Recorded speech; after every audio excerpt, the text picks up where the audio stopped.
Strike rate कभी देखी आपने, जो बीजेपी की स्ट्राइक रेट इस बार दिखाई दिया चुनाव में? अभी तक के चुनावों में किसी भी पॉलिटिकल पार्टी की ऐसी स्ट्राइक रेट देखी आपने? और हमारे एक साथी ने ठीक कहा कुछ पहनावे को लेकर के, जिस पार्टी को हमेशा पहनावे पे शिकायत रहती थी, कौन क्या खा रहा है इस पे शिकायत रहती थी, वो क्या दावा कर रहे हैं? और सच्चाई तो यह है कि इन्हें बूथ तक नहीं पहुंचने दिया। इनकी उंगलियों पे निशानी नहीं है। चंडीगढ़ में आपने धांधली नहीं देखी, सीसीटीवी नहीं होता अगर, तो क्या वो आईएएस अधिकारी पकड़ा जाता? इसीलिए मैंने कहा कि नए तरह की ये इलेक्ट्रॉनिक वोटिंग मशीन से लूट और बूथ कैप्चरिंग है। आपको पहुंचने नहीं देंगे वहां तक। जो सीटों पर वोट डाला है, कितने संघर्ष के बाद वोट डाला कार्यकर्ताओं ने। मैं बधाई देना चाहता हूं अपने कार्यकर्ता और जो मतदाता जो वोट डालने गए हैं, कितने संघर्षों के बाद भी वो बूथ तक पहुंचे और वोट डाल करके आए। क्या बीजेपी के किसी कार्यकर्ता को रोका गया? ये उनकी स्ट्रेटेजी थी। आप एक एक बूथ उठा के देख लीजिए बीजेपी। अभी आप अखिलेश यादव को सुन रहे थे, जो काफी गंभीर आरोप लगाते हुए नजर आ रहे होंगे। पूरा अखिलेश यादव का बयान भी सुनाएंगे, वीडियो को अंत तक देखिएगा तभी समझ पाएंगे। नमस्कार, मेरा नाम विश्वजीत कुमार और आप देख रहे हैं वाक फॉर इंडिया न्यूज।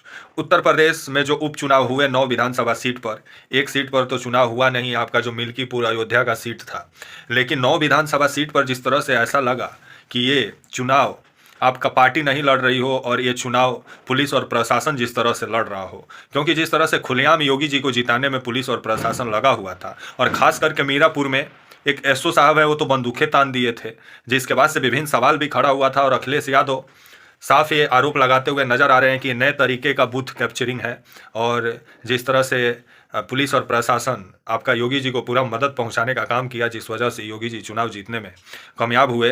तो वहीं 2 सीट जीतने में समाजवादी पार्टी भी कामयाब हुई है, 1 सीट आरएलजी जीता है और बाकी 6 सीट बीजेपी का खाता में गया है। लेकिन उत्तर प्रदेश में जिस तरह से पुलिस और प्रशासन सवालों के घेरे में है, क्योंकि योगी जी ये उपचुनाव अपना नाक का लड़ाई बनाए हुए थे, क्योंकि अगर उपचुनाव में अच्छा प्रदर्शन योगी जी का नहीं रहता तो योगी जी का कुर्सी पर ग्रहण भी लगा हुआ था। लेकिन जिस तरह से उस ग्रहण को पुलिस और प्रशासन के जरिए हटाने का काम योगी जी किए हैं, जिसके बाद से अखिलेश यादव काफ़ी हमलावर हैं। आप भी सुनिए अखिलेश यादव क्या बोल रहे हैं, उसके बाद बात करते हैं। ऐसी स्ट्राइक रेट कभी देखी आपने, जो बीजेपी की स्ट्राइक रेट इस बार दिखाई दिया चुनाव में? अभी तक के चुनावों में किसी भी पॉलिटिकल पार्टी की ऐसी स्ट्राइक रेट देखी आपने? और हमारे एक साथी ने ठीक कहा कुछ पहनावे को लेकर के, जिस पार्टी को हमेशा पहनावे पे शिकायत रहती थी, कौन क्या खा रहा है इस पे शिकायत रहती थी, वो क्या दावा कर रहे हैं? और सच्चाई तो यह है कि इन्हें बूथ तक नहीं पहुंचने दिया। इनकी उंगलियों पे निशानी नहीं है। चंडीगढ़ में आपने धांधली नहीं देखी, सीसीटीवी नहीं होता अगर, तो क्या वो आईएएस अधिकारी पकड़ा जाता? इसीलिए मैंने कहा कि नए तरह की ये इलेक्ट्रॉनिक वोटिंग मशीन से लूट और बूथ कैप्चरिंग है। आपको पहुंचने नहीं देंगे वहां तक। जो सीटों पर वोट डाला है, कितने संघर्ष के बाद वोट डाला कार्यकर्ताओं ने। मैं बधाई देना चाहता हूं अपने कार्यकर्ता और जो मतदाता जो वोट डालने गए हैं, कितने संघर्षों के बाद भी वो बूथ तक पहुंचे और वोट डाल करके आए। क्या बीजेपी के किसी कार्यकर्ता को रोका गया? ये उनकी स्ट्रेटेजी थी। आप एक एक बूथ उठा के देख लीजिए बीजेपी का। उन्होंने बूथ कैप्चर करके 90% ज्यादा वोट डाल लिया अपने बूथ पर। हमारे बूथों पर कितने परसेंटेज है? 13%, 12%, 11%, और उनके बूथ पे 90% वोट पड़ गया। एक ही जिले में, एक ही विधानसभा में। क्या पुलिस गोदी में उठा के ला रही थी वोटरों को? इसका मतलब तो यह हुआ कि पुलिस के लोग भारतीय जनता पार्टी के वोटरों को गोदी में उठा करके वोट डलवा रहे थे, मना रहे थे कि वोट डालने जाओ।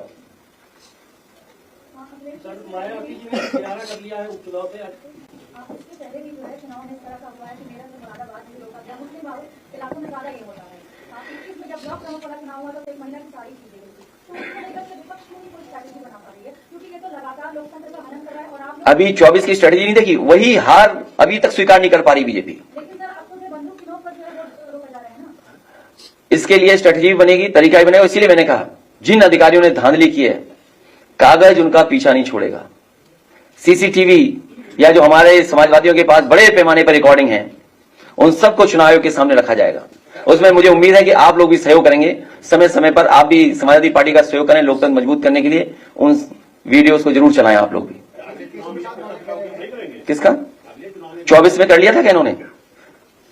अभी तक अयोध्या की हार से नहीं उबर पाएंगे लोग। सच्चाई तो ये है। और सोचिए, जब अयोध्या हार सकते हो, कहने हम कुदरती जीत गए, जहां पे वहां आम वोटर ने रिजेक्ट कर दिया हो, और क्या कहते हैं कुदरती जीत लिया, हमें कुदरती वोट दिया है।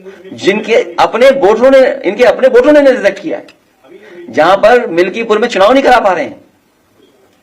इसीलिए मैंने कहा कि अगर फॉरेंसिक लैब में ये बात चेक हो जाए कि ईवीएम की मशीन के बटन किसने दबाए हैं, तो आप पाएंगे कि एक ही व्यक्ति बटन दबा रहा होगा। अब बात बहस आगे नहीं करिए, हमारा व्यू पॉइंट लोकसभा में मैं बोल चुका हूं, वही हमारा है जो मैं लोकसभा में बोल चुका हूं।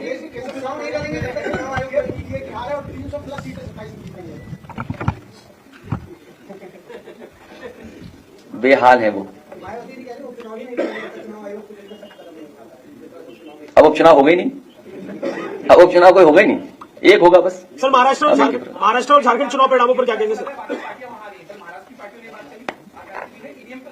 नहीं, मैं आपको कई बार यहां कह चुका हूं और लोकसभा में मैंने अपना पक्ष रख दिया था। फिर मैं कहता हूं आपसे जर्मनी के बारे में, और जर्मनी हमसे न जाने कितना आगे हर चीज में, तकनीक में, आम लोग जो वहां के पढ़े लिखे हैं उनके जानकारी के बारे में। और जब दुनिया का सबसे बड़ा उद्योगपति भी सवाल उठा रहा है, जो इसी क्षेत्र का सबसे ज्यादा जानकार है, अभी जिनका डिप्टी सीएम का आपने नाम लिया, वो क्या जानते होंगे ये इलेक्ट्रॉनिक के बारे में? तो सोशल मीडिया पे किसी और से चलवा रहे हो, सीखा हो मेल लिखना, मेल रिसीव करना, न जाने कितनी चीजें हैं।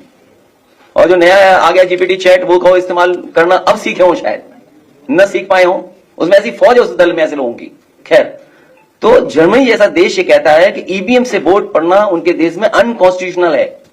आप बैठे हुए सब लोग देख लो, गूगल करिए, आप लोग सब, वाईफाई आपके लिए फ्री है यहां पर, आप गूगल करिए, देखिए क्या जर्मनी में ये व्यवस्था है कि नहीं है। जब जर्मनी जैसा देश ईवीएम को स्वीकार नहीं कर रहा है, तो जो दल सवाल उठा रहे हैं स्वाभाविक है। जिस जीत के पीछे छल होता है वो दिखावटी जीत का छलावा होता है। जो सबसे ज्यादा उसी को छलती है जिसके छल करके जीत का नाटक रचा है। ये पूरा नाटक है इनका, भारतीय जनता पार्टी का। ये जश्न मनाना, लड्डू के नीचे लड्डू को रखने वाली जो वो थोड़ा बहुत जो मिठाई वाले लगाते हैं, बिना हटाए लड्डू खिला देना, ये सब नाटक था। ऐसी जीत जीतने वालों को कमजोर करती है, नैतिक रूप से उनके जमीर को मार देती है। बिना जमीर के जीने वाले अंदर से खोखले होते हैं। ऐसे लोग सबके सामने अपने को ताकतवर दिखाने की कोशिश करते हैं, लेकिन अकेले में आईने में अपना मुंह देखने से भी डरते हैं। भाजपा का हारने का डर तो उसी दिन साबित हो गया था जिस दिन उसने पीडीए के अधिकारी कर्मचारियों को चुनाव से हटा दिया था, जिससे इनके अपने लोग वहां सेट किए जा सकें और धांधली की गवाही देने वाला कोई न हो। हमने तो भाजपा की बदनीयत को समझकर तब ही विरोध किया था, लेकिन जब शासन प्रशासन ही दुशासन बन जाए तो लोकतंत्र के चीरहरण को कौन रोक सकता है।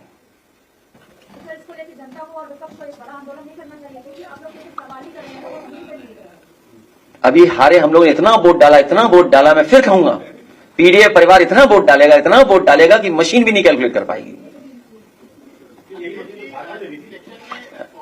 कभी कभी कुछ छोड़ देते हैं कुछ लोग। देखिए, मैं इस पे बहस में नहीं उलझना चाहता हूं कि कहां क्या है। हमारा एकदम क्लियर है उसमें व्यू पॉइंट कि हम इसके खिलाफ हैं, इस व्यवस्था के खिलाफ है। जिस चुनाव आयोग ने निष्पक्ष चुनाव नहीं करा पाया, तो क्या लगता है आप इतनी चीजें लेके जाएंगे सीसीटीवी? हमें व्यवस्था पे, सिस्टम को तो स्ट्रेंथन करना हमारी आपकी दोनों जिम्मेदारी है। कुमार के ऊपर लगातार आरोप लग रहा है, कई बार देखिए कई सीनियर लीडर। देखिए, ये पक्ष आपका ठीक है, लेकिन हमें और आपको जब मौका मिले इंस्टीट्यूशन कैसे बेहतर हो, इंस्टीट्यूशन को कैसे स्ट्रेंथन करना, ये काम करना पड़ेगा। और उस इंस्टीट्यूशन में जो खराब लोग हैं उन्हें समय समय पर कटघरे में खड़ा करना पड़ेगा।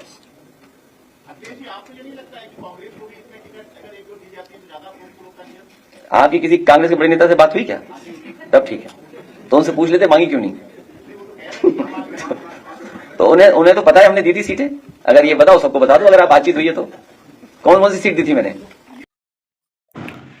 अभी आपने अखिलेश यादव को सुना, जो अखिलेश यादव योगी जी पर काफ़ी गंभीर आरोप लगाते हुए नजर आ रहे होंगे। तो वहीं चुनाव आयोग पर भी सवाल उठा रहे हैं और जो आपका वोटिंग मशीन है उस पर भी सवाल उठा रहे हैं। ईवीएम पे आपका जो अखिलेश यादव है उनका कहना है कि वोटिंग मशीन को पूरे तरीके से जिस तरह से कैप्चर करने का उत्तर प्रदेश में पुलिस और प्रशासन काम किया, और ये नए तरीके से बूथ कैप्चरिंग किया जा रहा है उत्तर प्रदेश में, और जिस तरह से पुलिस और प्रशासन चुनाव जिताने का काम किया योगी जी को, जिसके बाद से अखिलेश यादव अभी काफ़ी हमलावर हैं। और वैसे भी उत्तर प्रदेश जो उपचुनाव हुआ जिसमें खुलेआम वीडियो भी वायरल हुआ, और ख़ास करके मीरापुर से, जहां महिलाओं पर खुलेआम एक जो पुलिस का जो एसओ जो अधिकारी होते हैं वो बंदूक ताने हुए नजर आए, जिसके बाद से विभिन्न सवाल भी खड़ा हुआ था कि कोई अगर वोट डालने जा रहा है तो उसको आप बंदूक दिखा के तो नहीं रोक सकते हैं।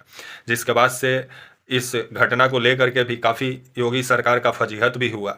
लेकिन अभी जिस तरह से अखिलेश यादव योगी जी पर काफ़ी हमलावर हैं और चुनाव आयोग पर भी सवाल उठा रहे हैं, और अखिलेश यादव का कहना है कि दोबारा चुनाव कराया जाए, इनका पार्टी का मांग है। लेकिन आने वाले समय में चुनाव आयोग मानता है कि नहीं, ये देखने वाली बात होगी। तब तक के लिए आप मुझे इजाज़त दीजिए, और आप हमारे channel walk for India news को प्लीज़ लाइक और सब्सक्राइब और शेयर करना ना भूलें। तब तक के लिए नमस्कार, जय हिंद, वंदे मातरम।